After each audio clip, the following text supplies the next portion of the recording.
এবার হামিম মণ্ডল ও অর্পিতা সরকারকে জিজ্ঞাসাবাদ এনআইএর। বেঙ্গল এসটিএফ এর অফিসের দুজনকে জিজ্ঞাসাবাদ এনআইএর। আমাদের প্রতিনিধি আবির দত্ত আমাদের সঙ্গে রয়েছেন। আবির, ইতিমধ্যেই এই জঙ্গি যোগে আরও একজন আদিত্য সিং, যাকে হাওড়ার বেলেলিয়াস রোড থেকে গ্রেপ্তার করেছে বেঙ্গল এসটিএফ, এবং ইতিমধ্যেই হামিম মণ্ডল, অর্পিতা সরকার, তাদেরকে জিজ্ঞাসাবাদ করছে এনআইএ। এই জাল কত দূর অব্দি বিস্তৃত, এখনো পর্যন্ত কি জানতে পারছো?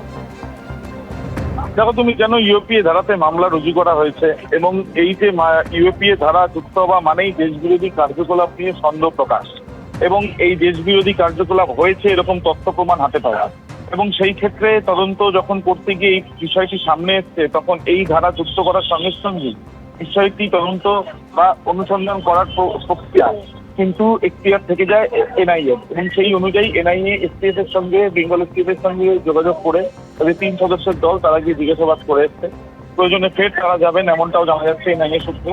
মূলত দেশবিরোধী কিভাবে এরা কার্যকলাপগুলো কন্ডাক্ট করার চেষ্টা করছিল, বা কারা কারা এদের ইন্ধন দিচ্ছিল, বা কারা এদের মাথায় রয়েছে, এবং এদের গ্রুপের মধ্যেই বা কজন রয়েছে, বেঙ্গল মডিউল ভাবে কি আলাদাভাবে কিছু তৈরি করা হয়েছিল, এই বিষয়গুলো নিশ্চিতভাবে জানার জন্যই এই জিজ্ঞাসাবাদ, এমনটাই এনআইএ সূত্রে খবর। ধন্যবাদ আবির। হামিম এবং অর্পিতা এই দুজনকে ইতিমধ্যেই এনআইএ গতকাল জিজ্ঞাসাবাদ করেছে। 3 সদস্যের প্রতিনিধি দল তারা বেঙ্গল এসটিএফ এর দপ্তরে গিয়ে এদের সঙ্গে কথা বলেছেন। আজকে গ্রেফতার করা হয়েছে আদিত্য সিংকে, তাকে ইতিমধ্যেই বর্ধমান আদালতে নিয়ে যাওয়া হয়েছে। 14 দিনের পুলিশ হেফাজত হয়েছে হামিমের, আপনারা জানেন 13 দিনের হেফাজত হয়েছে অর্পিতার, আর এবার আদালতে পেশ করা হলো এই আদিত্য সিংকে। সরাসরি জঙ্গি যোগ রয়েছে এই আদিত্য সিং এরও, এমনটাই কিন্তু এসটিএফ আধিকারিকরা মনে করছেন।